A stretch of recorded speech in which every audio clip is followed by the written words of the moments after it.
En el siguiente video presentaremos las costumbres y tradiciones que han surgido a lo largo del tiempo y han permanecido hasta nuestros días, de acuerdo con las diferentes etapas de la historia de nuestro país, hasta convertirse en el México que conocemos hoy en día.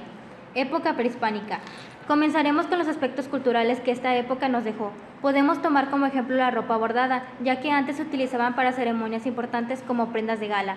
El maíz es uno de los granos que representan a nuestro país, ya que diferentes alimentos como la tortilla, platillos como el zacahuil o el pozole, que son parte de la gastronomía mexicana, tienen como ingrediente principal este grano. Continuando con la gastronomía, el uso del molcajete y el metate para preparar salsas o triturar condimentos sigue siendo muy común en nuestro país. Continuando con las costumbres sociales, pensamos que la forma de gobierno tiene un antecedente muy amplio que data desde la época prehispánica, al saber que desde las antiguas civilizaciones tienen una forma de gobierno muy similar, en cuestión de que tenían gobernantes, solo que en aquellos tiempos se les nombraba tlatoanis. Otro ejemplo podría ser los baños de vapor, que en ese entonces se llamaban temazcalis, que se empleaban para rituales, tenían funciones sagradas, donde los antiguos prehispánicos se sumergían para purificarse y asimismo para sanar enfermedades. La última costumbre social es el juego de pelota, ya que se dice que surgió hace 3000 años. Era un juego muy importante, ya que el ganador era sacrificado como ofrenda a los dioses. Por último, hablaremos de las costumbres educativas que nos dejó esta época. El Tepochcali era una escuela donde asistían las personas del pueblo, donde les enseñaban múltiples actividades para servir a la comunidad y a la guerra. Este podría relacionarse con las escuelas públicas. También existe otra llamada Calmecac. Aquí existían los nobles y les entrenaba para ser sacerdotes, jueces, maestros, gobernantes, etc., educándolos en historia, astronomía, música, filosofía, religión, entre otros. Esta última escuela se podría relacionar con las escuelas privadas hoy en día. Descubrimiento de América. Hablaremos de las costumbres jurídicas que permanecieron después de esta época. Por ejemplo, que siguen permaneciendo ciertas leyes nuevas que se establecieron el 20 de noviembre de 1542 que dice que no hubiera causa ni motivo alguno para ser esclavos, ni por guerra, ni por rebeldía, ni por rescate, ni de otra manera alguna. Esto surgió porque a muchos indígenas los trataban como esclavos. Al igual que la normativa sobre el trabajo indígena, que pasaba de ser un trabajo forzoso a uno remunerado, el trabajo de los indígenas sería más moderado en horas, en jornadas diarias y se recibiría un pago por el mismo. Esto se puede observar en la Ley Federal del Trabajo. Otro ejemplo son las ordenanzas de Alfaro, que se establecieron en el 1612, que dice: se establece el pago de una tasa anual de 5 pesos que podían ser pagados en productos de tierra o en su defecto con 30 días de trabajo, debiendo encargarse del cobro el justicia mayor o los alcaldes. Esto se traduce a impuestos que pagamos de una manera distinta, ya sea por comprar productos, terrenos, etc. La última ley es respetar usos y costumbres de los indígenas. Esta ley se encuentra en el artículo 2 de la Constitución Política, que establece que la nación es una composición por pueblos indígenas y deben respetarse. Hablando de los aspectos políticos, la Casa de Contratación era un organismo que controlaba la actividad comercial entre España y los territorios que habían conquistado. También autorizaba la salida de los barcos con pasajeros y mercancías. Este organismo tenía la responsabilidad del sistema de correos y la seguridad de las embarcaciones entre España y las colonias. La Real Audiencia fue el más alto tribunal judicial de apelación en las Indias, pues contó con jurisdicción civil y una amplia competencia extendida incluso en el ámbito eclesiástico.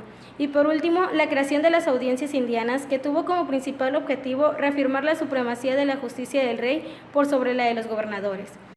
Por último, en cuestión de aspectos económicos, la introducción de nuevas actividades económicas modificó el paisaje y la forma de vida de los habitantes prehispánicos, adaptándola a las costumbres de los españoles, y con la penetración al territorio de nuevas especies de animales, cultivos y establecimientos de minas, ayudó a una transformación radical en la economía del territorio.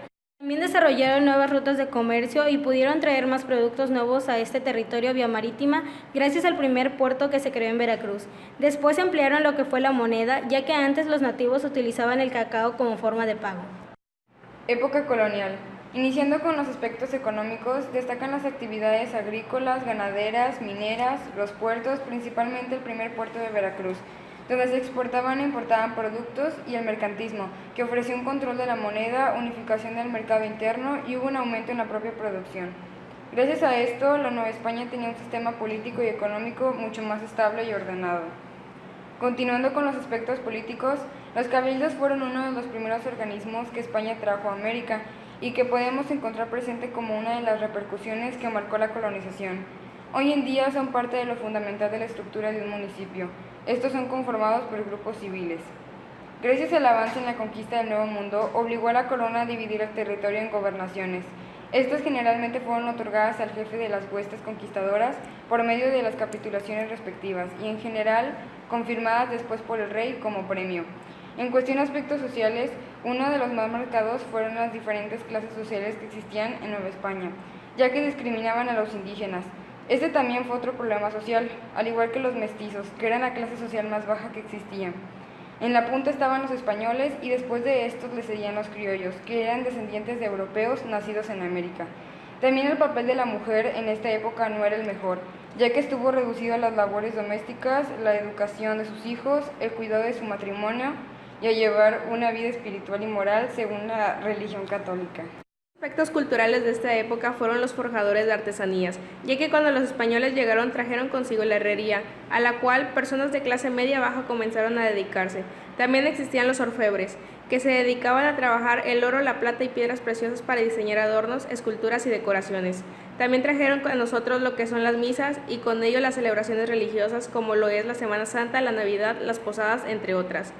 Por último, en los aspectos educativos se comenzó a introducir lo que fueron las escuelas jesuitas, donde enseñaban la religión católica a los niños, mientras aprendían el castellano. Otro ejemplo muy importante era la educación a la mujer, que esta era basada en los oficios mujeriles, se dedicaba a trabajo para beneficio de hospitales o creación de telas como lana, seda, lino, etc.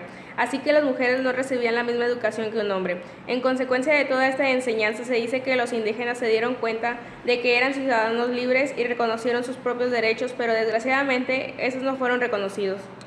Proceso de independencia. Empezando con los aspectos políticos, iniciamos con la conspiración de Querétaro. Fue un movimiento clandestino destinado a lograr la independencia novohispana. También está el Congreso de la Constitución de Apatzingán, bajo la dirección de José María Morelos, con la finalidad de tener un gobierno estable e independiente. Otro aspecto político fueron los liberales y conservadores. Los liberales deseaban una república independiente, mientras que los conservadores querían mantener la monarquía. Los principales aspectos ideológicos fueron las ideas de los conservadores, ya que sus ideales estaban basados en ideas morales y religiosas aplicadas en distintos ámbitos y deseaban que la religión católica mantuviera su mismo poder económico y social.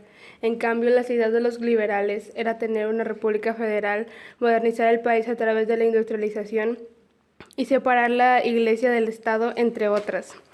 Por último, entre los aspectos jurídicos está la abolición de la esclavitud. Fue Miguel Hidalgo el que le pareció muy injusto que la gente del pueblo fuera esclava. Al decir esclava se refería a que no tenía derecho alguno y se les privaba de su libertad, por lo cual él decidió eliminarla para que todos tuvieran un trato más justo y ninguno fuera sometido a maltratos, haciendo que todos fueran tratados por igual. El inicio de juicios procesales más justos para los inculpados de delitos. Su aplicación dio lugar a un verdadero freno de la proclividad de obrar con abusos y corrupción por parte de los funcionarios públicos novohispanos. También están los sentimientos de la nación, que proclamaba la total independencia de España, la existencia de los tres poderes, la concesión de empleos públicos, la modernización tanto de la opulencia como de la pobreza, la prescripción perpetua de la esclavitud y de la tortura, el respeto a la propiedad y la libertad de comercio en los puertos. En conclusión, nuestro país tuvo que pasar por múltiples cambios para llegar a ser lo que hoy es México, y sin embargo hemos ido conservando costumbres y tradiciones desde la época prehispánica hasta lo que fue la consumación de la independencia. Este proyecto nos sirvió para conocer el origen y el porqué de la historia de nuestro país. Gracias por su atención y esperemos que les haya gustado.